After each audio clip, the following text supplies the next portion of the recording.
never imagined I'd be standing here, overlooking the skyline from my corner office, feeling victorious. The morning sunlight glinted off the glass panels, warming my silk blouse, and for a moment, I let myself breathe, thinking no one could ever touch this sense of hard-earned calm. My phone buzzed against the polished oak desk, snapping me out of the fleeting serenity. A message. From Mom. "Samantha, can we come by today? We need to talk." I stared at the screen, fingers hovering, a smirk tugging at the corner of my lips. Funny how the same people who once sold my little shop behind my back now wanted to see me. Funny how life has a sense of irony that's sharper than any blade. The memory of that tiny shop, shelves neatly stacked with trinkets I had dreamed over for years, flashed before my eyes. How they signed the papers, exchanging my future for cash and convenience. Back then, I was just a girl with big eyes and bigger dreams. Now, they were coming to meet the woman who had turned those dreams into reality. I smoothed my blouse, took a deep breath, and walked to the window again. The city hummed beneath me. Somewhere in the shadows of those streets was the little girl I used to be. She'd grown, she'd fought, and today she was untouchable. I can still remember that afternoon like it was yesterday. The tiny bell above my shop door jingled as I arranged the last batch of handmade candles, each one scented with lavender and cinnamon, the little comforts of my dream. My heart was full, naive, and stubbornly hopeful. Then they walked in, Mom and Dad. Their smiles didn't reach their eyes. They carried a folder, thick with papers that would change everything. "We've been thinking, Sam," my dad began, his voice a little too calm, a little too rehearsed. "It's time to sell the shop. It's not really profitable enough." I froze, the candle in my hand trembling. Not profitable enough? I had spent years saving every penny, every hour, nurturing this tiny piece of my soul. My throat tightened, and suddenly, all the air in the room felt heavy, thick with betrayal. "You're selling it without even asking me?" I whispered, trying to keep my voice steady. Mom's eyes softened, but it didn't reach the hurt that was burning in my chest. "Samantha, we think this is best for you. For all of us. Best for you. Best for them, maybe." I swallowed hard, fighting the lump in my throat. My hands shook as I realized that the people who were supposed to believe in me, who were supposed to nurture my dreams, had already made the decision to take my future from me. I left that shop that day with the papers clutched in my hand. Not mine. Not yet. Outside, the wind whipped at my coat, but I didn't care. Somewhere in my bag, hidden beneath a few crumpled sketches and receipts, was the small journal my grandmother had given me the week before. "Your dreams are yours alone. Protect them. Build them, no matter what." Her words rang louder than any parental approval, louder than their betrayal. That night, I locked myself in my tiny apartment and stared at the ceiling, plotting.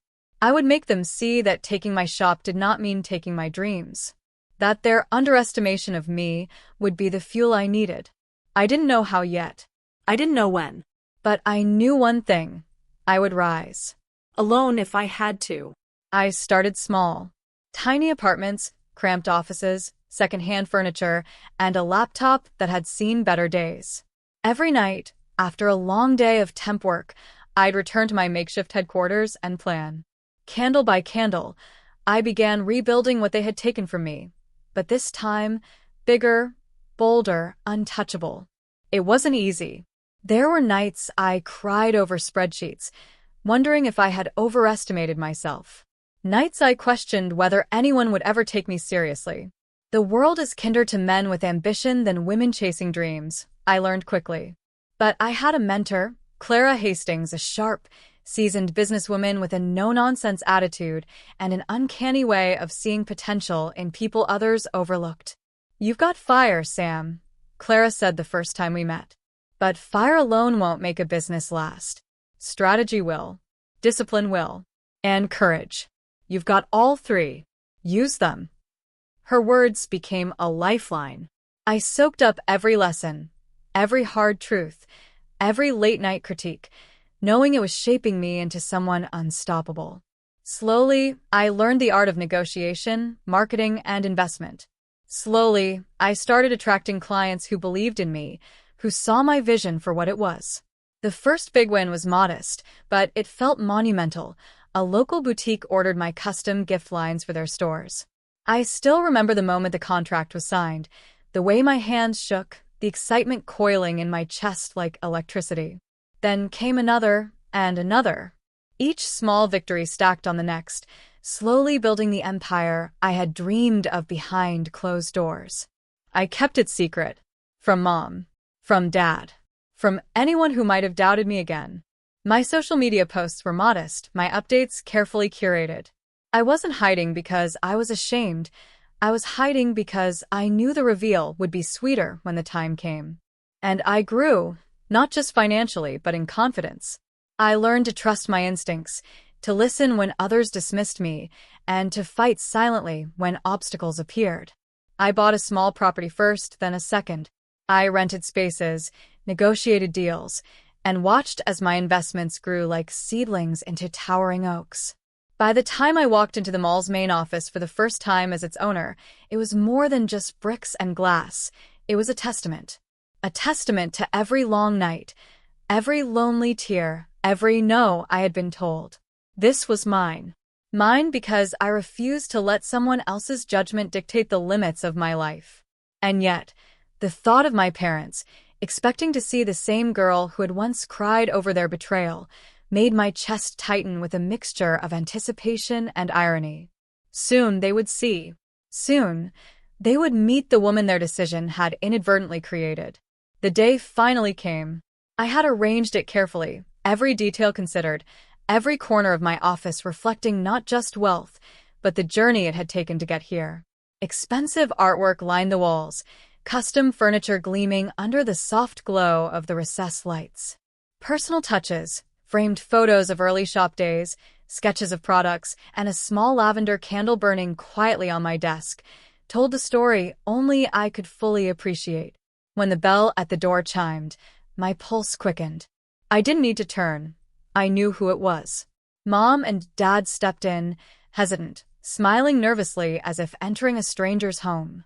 Their eyes scanned the office, taking in the polished wood, the modern decor, the subtle hints of luxury.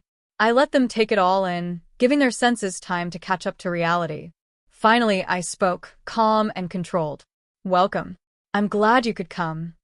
They blinked, startled at the composed, confident woman before them. The girl they had once dismissed, once betrayed, had been replaced by someone completely untouchable. Samantha, Mom's voice faltered. I smiled, softly, almost indulgently. "Sit down. Let's talk." I watched as their eyes roamed over the office again. Over the shelves lined with products I had designed, the contracts and awards framed carefully behind glass, the panoramic view of the mall parking lot below. Slowly, comprehension dawned. Their disbelief was almost tangible. Then I dropped the truth, letting it land like a weight they couldn't ignore. "You sold my little shop years ago. You thought I would fail. You thought I would never recover. And yet here I am.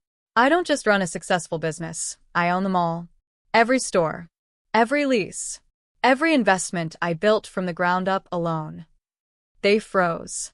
Their mouths opened and closed, words failing them.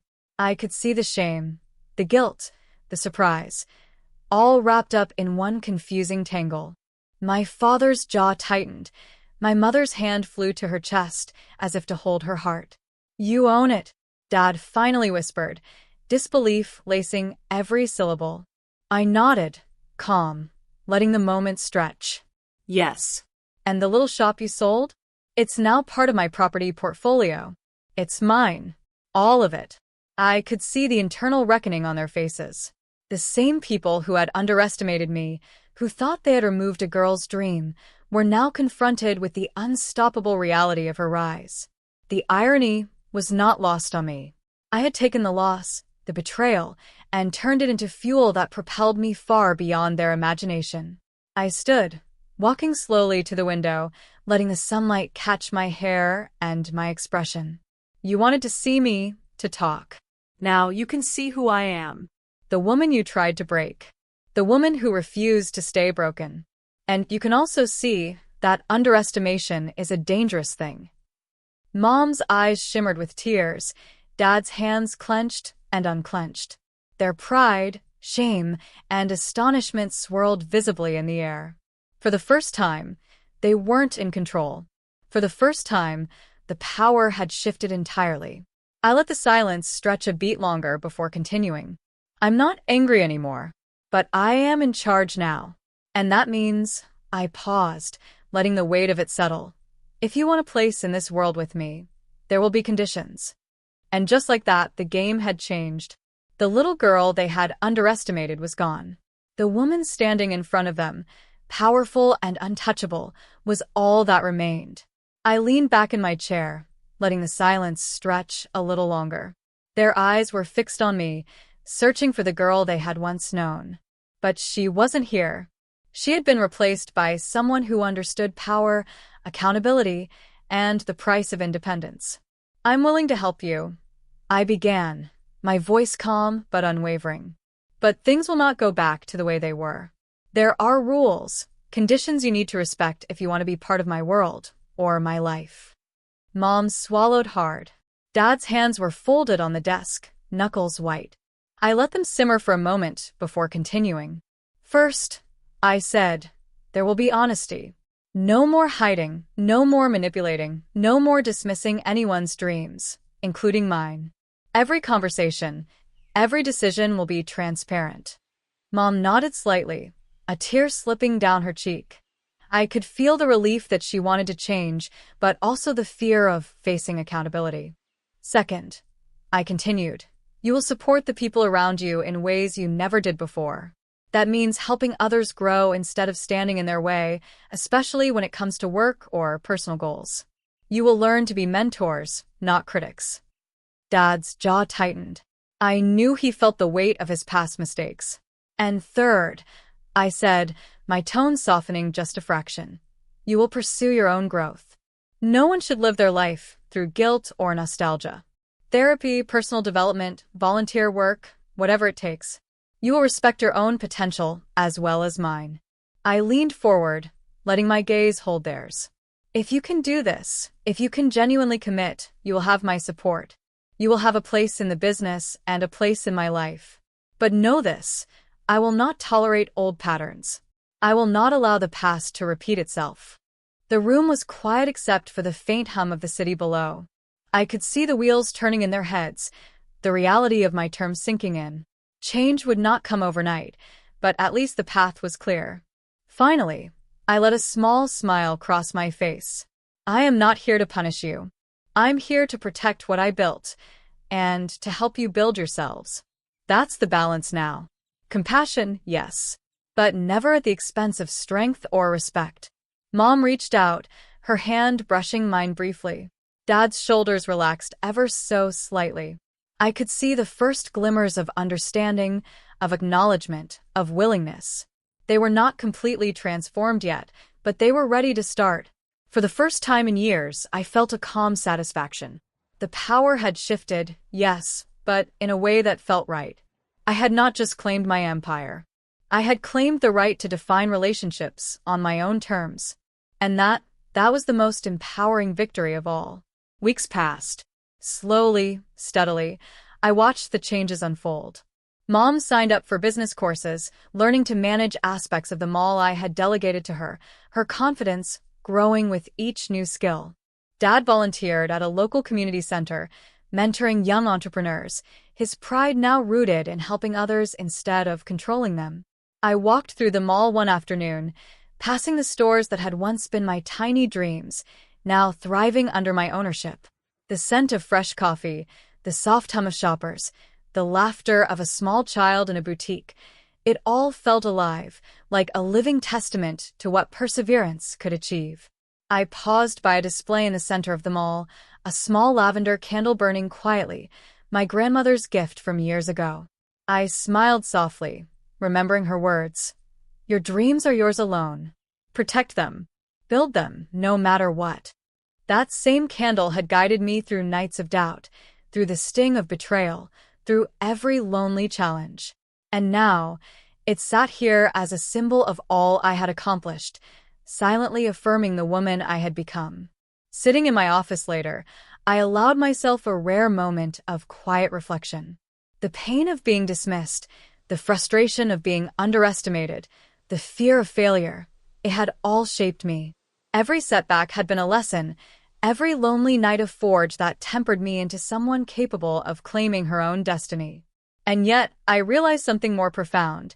True power was not just in wealth or control or the ownership of a mall. It was in grace, in compassion balanced with strength, in knowing when to forgive and when to hold boundaries, in creating a life where I was the architect of my story, not a character in someone else's. Mom and Dad had begun to grow, and so had I. I had learned that empowerment wasn't about revenge. It was about reclaiming your life, your dreams, and your peace. I looked out across the city from my office window one last time, letting the sunlight warm my face. I whispered softly to myself, a final voiceover for the story I had lived and built. I am not defined by the hands that tried to hold me down. I am defined by the life I dared to create, and the woman I became in the process.